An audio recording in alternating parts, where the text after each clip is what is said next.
Un millonario gritó a una camarera, y luego ella dijo algo que dejó al restaurante en un impactante silencio. En un lujoso restaurante, la camarera Verónica se cruzó con el multimillonario Carson Ale, un hombre poderoso, grosero y acostumbrado a salirse siempre con la suya. Pero cuando él la humilló públicamente, ella no retrocedió. No le contestó con groserías, ni discutió, simplemente respondió con calma, con humanidad. Antes de empezar la historia, cuéntanos en los comentarios desde qué parte del mundo estás viendo esto hoy. Si alguien hubiera sabido lo que desencadenaría esa frase, quizás el salón habría quedado en silencio antes de que Carson Ale abriera la boca. Pero la noche comenzó como cientos de otras, y nadie imaginaba que ese día alguien dejaría de temerle. Llovía sin parar desde hacía horas. El sonido de la lluvia golpeando techos, paraguas y ventanas no cesaba ni un minuto. El restaurante La Mesa Elísea, donde se servía langosta antes que agua, estaba lleno. Afuera, los autos de lujo con vidrios polarizados esperaban. En el guardarropa se mezclaban aromas de perfume caro y cuero mojado. Verónica estaba en la barra revisando el pedido de una mesa junto a la ventana donde estaban 3 hombres. En el centro, un hombre de rasgos marcados, canas y un rostro conocido por todo el país, Carson Ale. Magnate de los medios, dueño de la cadena televisiva más grande y de decenas de revistas. Decían que una vez despidió a un empleado por toser en directo. Los camareros solían evitarlo a toda costa. Hizo su pedido rápidamente, sin mirar a Verónica. Tomó el menú como si firmara papeles del banco y lo dejó caer sobre la mesa. Filete a término medio poco, sin acompañamiento. Vino tinto, francés.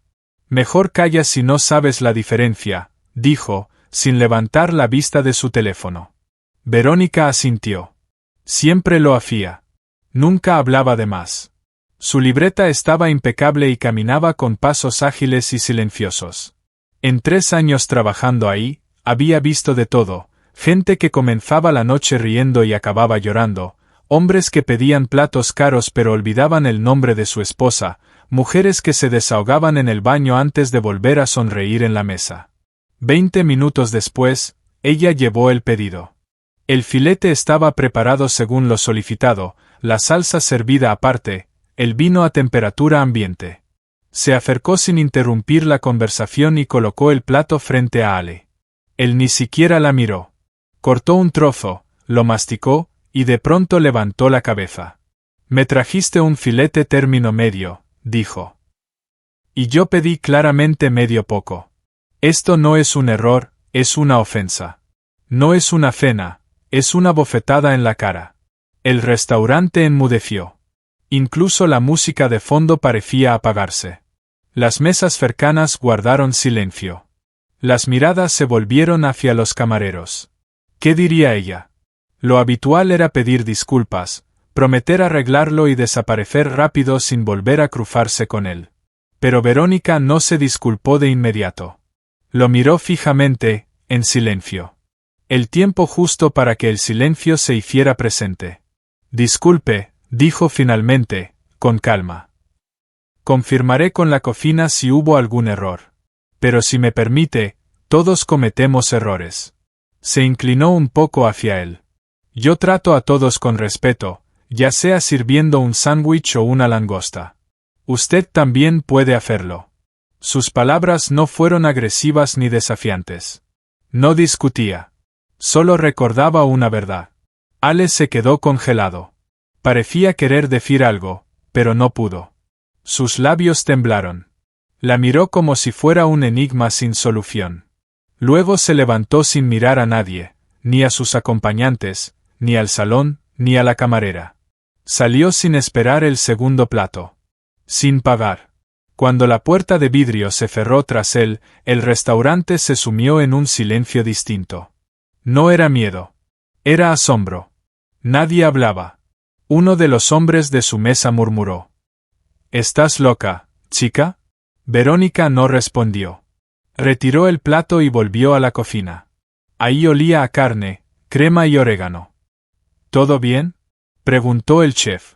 «Sí», respondió ella, tomando el pedido de otra mesa. Esa noche se acostó más tarde de lo habitual. No tenía mensajes nuevos. Llovía fuerte afuera. Recordaba la mirada de Ale, pero no sentía miedo. Solo un silencio pesado por dentro. Lo que no sabía era que, al otro lado de la ciudad, en un penthouse, Carson Ale estaba sentado frente a una ventana enorme con una copa de vino. No pensaba en el vino ni en el filete. Pensaba en algo que ocurrió muchos años atrás, cuando alguien le tiró unas monedas al suelo y él las recogió sin levantar la cabeza. Carson no podía dormir. No porque estuviera molesto. Era más complicado. Por primera vez en años, alguien le dijo la verdad. Y no se disculpó por ello. No estaba acostumbrado a esa sensación. No sabía cómo llamarla. Quemaba por dentro. No lo dejaba dormir. Ni pensar. Ni olvidar. A la mañana siguiente canceló una reunión con inversores que llevaba preparando toda la semana. Le dijo a su secretaria que se sentía mal. Pero en realidad, sentía algo completamente diferente. Una emoción que no experimentaba desde hacía mucho tiempo. Vergüenza. Se sirvió un café fuerte y se sentó junto a la ventana. La ciudad despertaba. Los autos se movían lentamente. Las calles brillaban por la lluvia. La gente iba de un lado a otro. Pero él no veía nada. Solo pensaba en ella. Verónica. Un nombre común, sin brillo. Pero imposible de olvidar. Eso no pasaba casi nunca. Para él, las personas eran funciones, rutinas, reacciones previsibles. Pero ella era diferente. Recordó esa noche como si fuera una escena de una película ajena. Su voz, tranquila, firme, distinta. Sin miedo. Sin desafío. Solo claridad. Era extraño. Inusual. Incorrecto. Pero poderoso. Y algo dentro de él crujió, como un mecanismo olvidado. Se levantó, fue hasta una caja fuerte, la abrió y sacó una caja vieja. Dentro había cartas, fotos, una libreta, y una cosa más. Una vieja insignia de camarero con su nombre, Carson. Tenía 16 años cuando trabajaba en un café barato en las afueras. Su padre había muerto 2 años antes. Su madre apenas se mantenía en pie. Él tenía que ayudar. Llevaba bandejas, sacaba la basura, limpiaba las mesas, aguantaba insultos. Recordaba especialmente una ocasión, una anciana le tiró unas monedas al suelo. Para el té, chico, dijo, sin siquiera mirarlo. Él se agachó y las recogió. No porque quisiera, sino porque no podía no hacerlo. Necesitaba ese dinero. Ese día se juró a sí mismo. Algún día seré alguien a quien nadie se atreverá a decirle que no. Y cumplió su promesa. Más de 20 años después, una camarera en un restaurante lujoso lo miraba a los ojos y le decía que él también podía ser una buena persona. Carson se sirvió otro café, sin azúcar, negro como en aquel viejo café. Sentía como algo se movía dentro de él. El recuerdo había sido la llave. No quería pensar en eso, pero ya no podía evitarlo. Llamó a su asistente. Encuentra el nombre de la camarera que me atendió ayer. ¿En qué restaurante? La Mesa Elísea. Todo fue un desastre. No, todo fue correcto, dijo Carson. El asistente se quedó callado, pero luego respondió. Lo averiguaré. Carson colgó, se sentó de nuevo y miró por la ventana. El mundo no había cambiado, pero él sí había comenzado a hacerlo. Esa misma tarde, recibió un archivo. Nombre, Verónica Dmitrieva. 25 años. 3 años en el restaurante. Sin quejas, sin advertencias. Vive en un apartamento alquilado en el suroeste de la ciudad. Sin padres. Estudió, pero no terminó la carrera. Tuvo que trabajar. Carson leyó esas líneas y pensó de nuevo en sí mismo. 16 años. La muerte de su padre. Una madre que no tenía dinero para medicinas. El trabajo. La rabia. La promesa de llegar a lo más alto. Y ahora una mujer que no tenía nada salvo su dignidad le había recordado quién era y quién podría haber seguido siendo. Miró la pantalla durante un buen rato. Luego abrió otro documento, uno bancario. Ordenó una transferencia de 50.000. Sin explicación, sin nombre de remitente. Solo una firma, Carson Ale. No sabía si ella lo aceptaría, pero no importaba. No era una compensación. No era un soborno. Era un gesto. Una acción. El primer paso para volver a ser el mismo. Mientras tanto, Verónica estaba de pie junto a la barra, como siempre. Su turno estaba por terminar. Había sido un día difícil, la máquina de café no funcionó por la mañana, alguien derramó vino en el mantel, un cliente en la mesa 9 se comportó como un niño. Estaba agotada. Entonces, el gerente se acercó con un sobre blanco en la mano. Parecía algo oficial. Es para ti. Solo tiene tu nombre. Ninguna instrucción. Verónica lo tomó y lo abrió. Dentro había un cheque, 50.000. Ni una palabra. Solo una firma, Carson Ale. Su corazón comenzó a latir más rápido. No era miedo. No era alegría.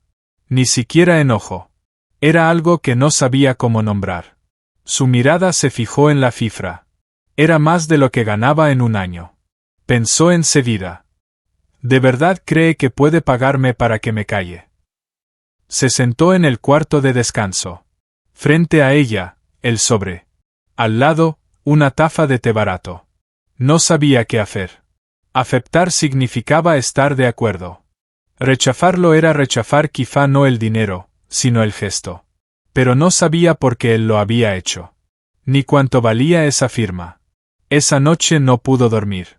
El dinero seguía en su cajón. No podía gastarlo. Ni siquiera imaginar en qué usarlo.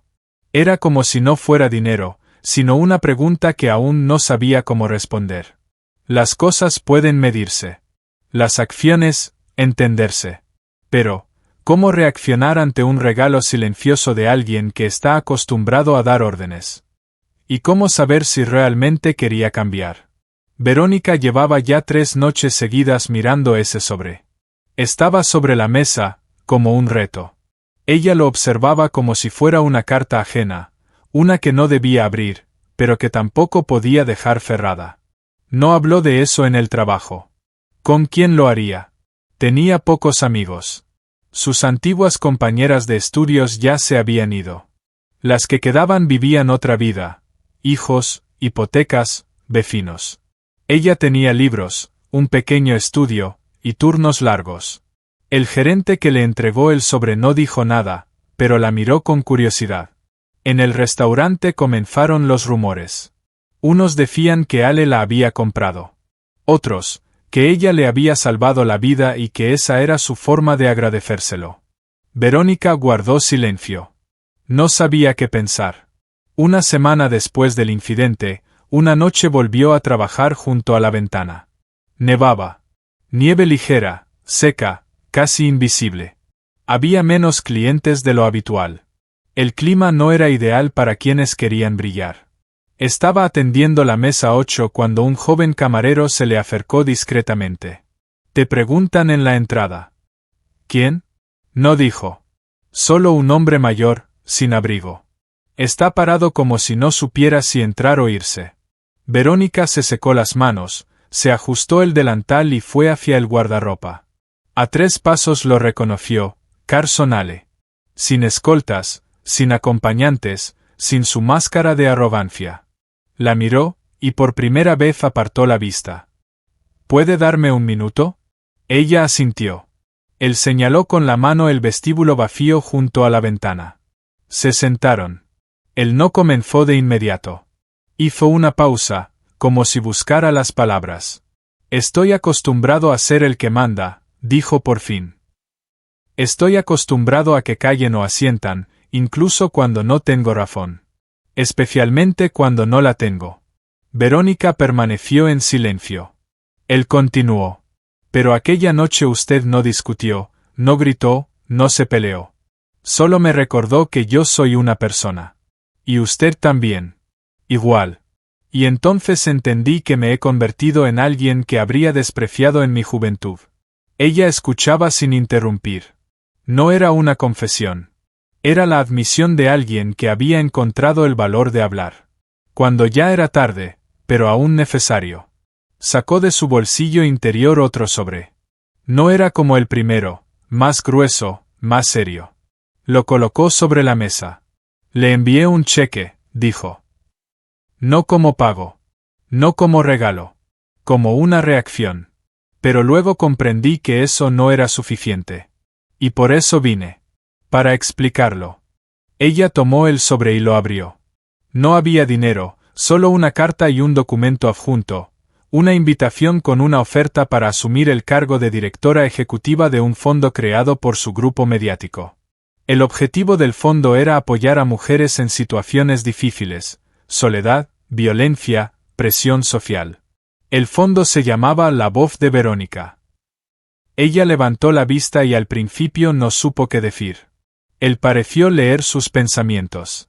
Quiero que este fondo lo dirija alguien que no sea un político, ni una figura pública, ni alguien que sepa hablar bonito. Quiero que lo dirija alguien que sepa hablar claro cuando todos callan. Silencio. Verónica sentía que todo se mezclaba dentro de ella, confusión, ansiedad, algo parecido al orgullo. Pero, sobre todo, duda. ¿Por qué me eligió a mí? Preguntó por fin. Yo no soy nadie. Ni siquiera terminé la universidad. No tengo experiencia. Tienes algo más importante. Cuando todos callaron en aquella sala, tú hablaste. No para ganar, sino para recordar. Y quiero que tu voz no se quede solo en esa sala. Ella no respondió enseguida. Solo devolvió la carta al sobre y luego lo miró. Necesito pensarlo. Él asintió. No insistió. Se levantó, la miró otra vez, pero esta vez sin dureza. En su mirada había algo nuevo, no dulzura, pero sí respeto. Dejaré mis datos. Piénsalo todo el tiempo que necesites. Se fue como aquella vez, en silencio, sin dramatismo, pero ya no con arrogancia. Se despidió con humanidad. Esa noche, Verónica volvió a no poder dormir. La frase directora del fondo sonaba como algo de otro mundo. Ni siquiera podía imaginar cómo sería posible. Pero, en lo más profundo, sabía que después de aquella noche, después de ese encuentro, ya no podía seguir siendo solo una camarera como si nada hubiera pasado. Sacó de un cajón un viejo cuaderno. De niña solía escribir allí sus sueños, estudiar, ayudar, hacer algo real. La vida cambió, pero el cuaderno quedó. Y las frases también. Ahora las leía y comprendía. Tal vez alguien acababa de volver a abrirle la puerta hacia aquella vida con la que había soñado. Hay decisiones que se toman en un instante. Y hay otras que requieren todo, los nervios, el miedo, el pasado. Y aún así, llega una mañana en la que uno se pone otra ropa y da el primer paso. Una semana después de la conversación con Carson Ale, Verónica presentó su renuncia. En el restaurante se quedaron perplejos. El chef frunció el ceño. El gerente cruzó miradas con la contadora. Todos pensaban que era por el escándalo. Ella no explicó nada. Solo firmó los papeles, devolvió el uniforme y caminó por el salón. Por última vez, dejaba allí 3 años de su vida. Y una frase que cambió su destino. El fondo La Voz de Verónica estaba en el centro de la ciudad, en el 7º piso de un edificio de cristal. No era una torre, pero tampoco un sótano. Sencillo. Luminoso. En la puerta había una placa que ella vio solo el día de su primera visita. Debajo de su nombre decía: Directora Ejecutiva. Verónica apretó la correa de su bolso y entró. Dentro había 3 oficinas, una sala común, un tablero con proyectos. Varias mujeres jóvenes hablaban frente a sus portátiles.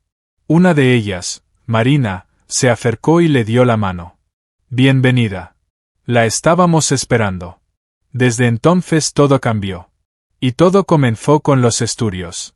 Carson insistió, antes de dirigir el fondo, debía hacer un curso en gestión de organizaciones sin ánimo de lucro. Fueron 2 meses intensivos, clases, estudios de caso, trabajo en grupo, reuniones con mentores. Al principio, ella se sentía fuera de lugar. Las demás personas tenían experiencia, hablaban en jerga técnica, conocían siglas. Ella callaba, tomaba notas, leía por las noches. Los turnos de camarera fueron reemplazados por horarios académicos y tareas analíticas. A veces pensaba en dejarlo. Pero luego recordaba aquella noche.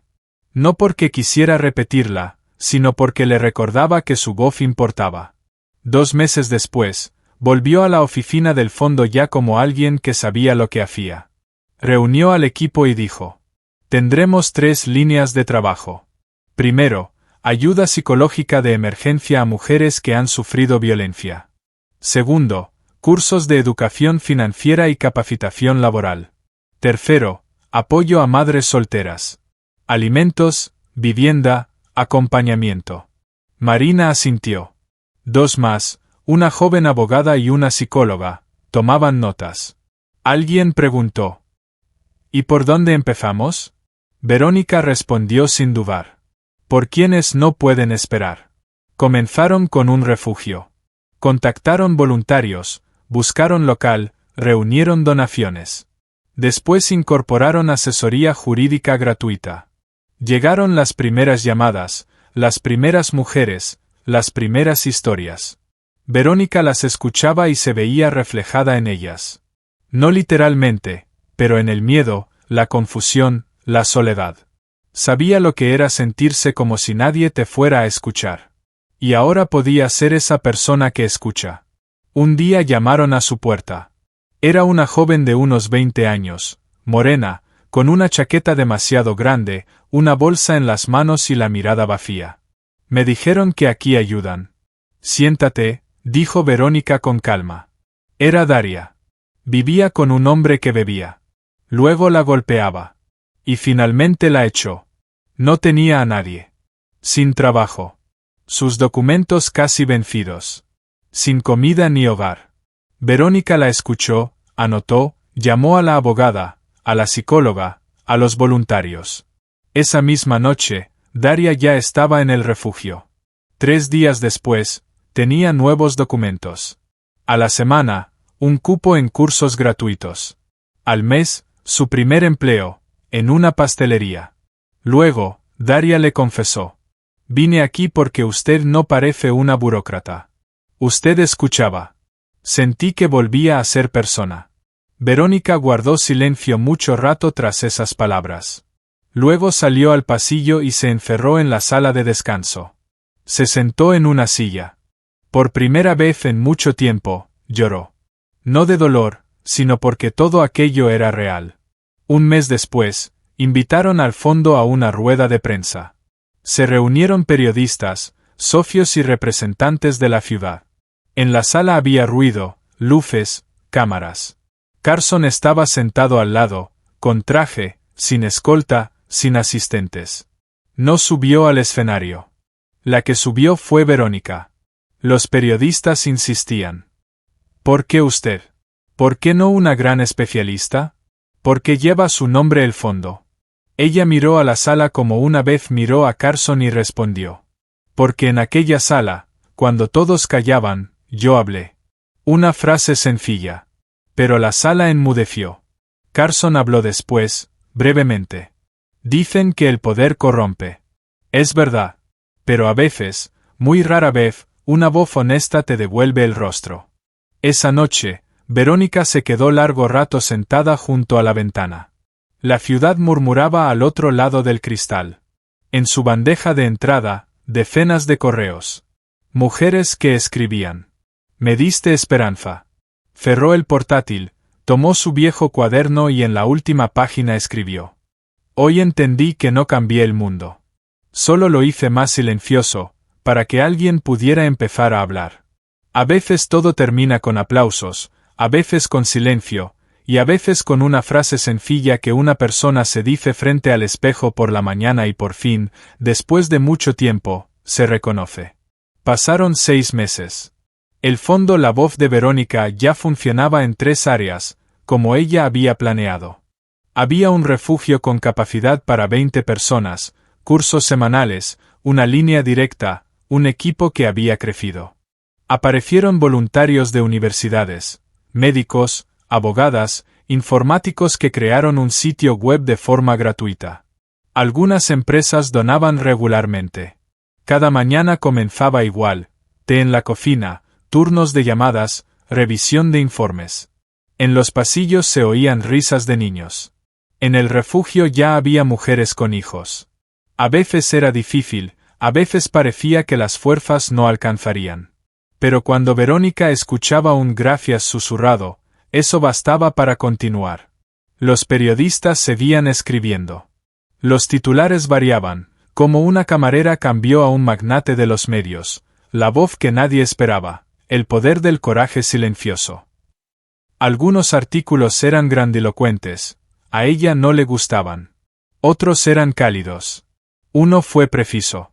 Verónica no salvó, simplemente no dio la espalda. La invitaban a hablar, a dar entrevistas. Ella se negaba. Había demasiadas palabras en el aire y muy pocos hechos. Ella eligió lo segundo. Aún así, una vez tuvo que subir al escenario. Una conferencia municipal sobre políticas sociales. Habían invitado a todos, funcionarios, empresarios, organizaciones sociales. Verónica al principio dijo que no. Pero Carson insistió. No es por publicidad, le dijo. Es por quienes van a escucharte. Tu voz la necesitan ellos, no yo. Ella aceptó, con la condición de que no hubiera cámaras, ni pancartas publicitarias, solo palabra viva. Había unas 100 personas en la sala. Estaba sentada en la primera fila, con una carpeta. Dentro, su discurso escrito por la noche, seco, claro. Pero cuando anunciaron su nombre, dejó la carpeta en la silla, subió, tomó el micrófono, miró a la sala y comenzó. Cuando trabajaba de camarera, tenía muchas oportunidades para callar, asentir, sonreír, incluso si me gritaban. Eso no es debilidad, es supervivencia. Pero un día entendí, si vuelvo a callar, dejaré de ser yo. Hizo una pausa. Luego continuó. El poder no es solo dinero. Es la capacidad de hablar cuando otros no pueden. Esa noche, en el restaurante, solo recordé que detrás de un bistec y un traje, hay una persona. Ni más, ni menos.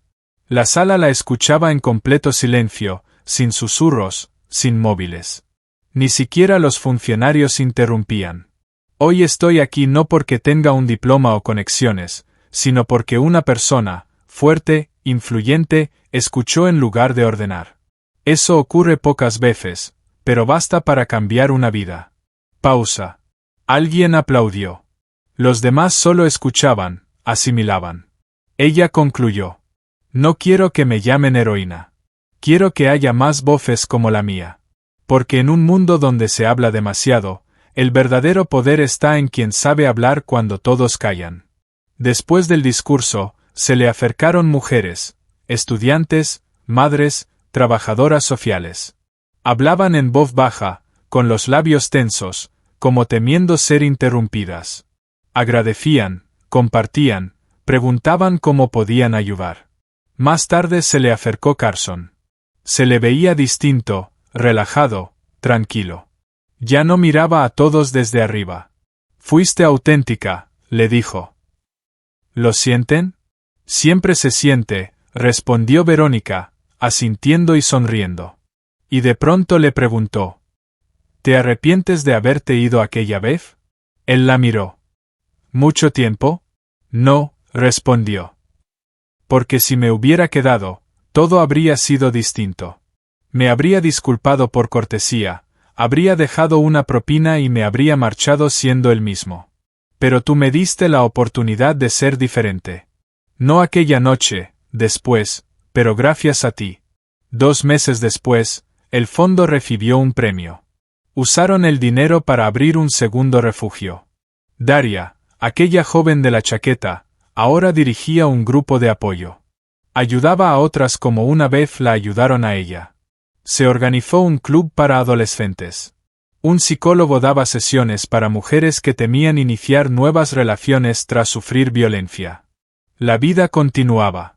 Una mañana temprano, Verónica se levantó como siempre, preparó té, miró por la ventana. La ciudad despertaba, como aquella noche de lluvia en la que su corazón temblaba de tensión. Ahora, silencio. Se acercó al espejo, miró su reflejo, un rostro sereno, ojos cansados, mirada firme. Y por primera vez en mucho tiempo, se reconoció.